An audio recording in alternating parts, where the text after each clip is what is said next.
than 2 weeks till we leave for the trail, and I've got my bags and packs and Adam's pack, and I'm just kind of packing and repacking, and I'm kind of like nervous and excited, and I don't know what I'm doing. I feel like I'm bringing this. This is a foot massager or whatever massager, so I can do my back, my calves, my foot. Look, it's got like little bumps on it.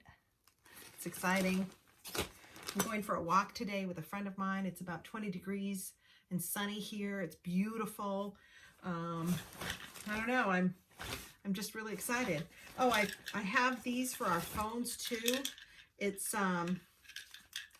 they are waterproof phone cases that this one can clip on. It's just a little carabiner, but you can put your phone in there, so when it's raining, you know that it's not going to get destroyed because everything gets wet. I don't know. I'm really excited.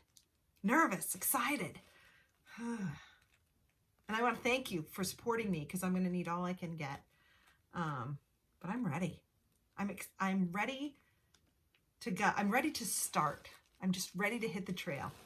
So wish me luck.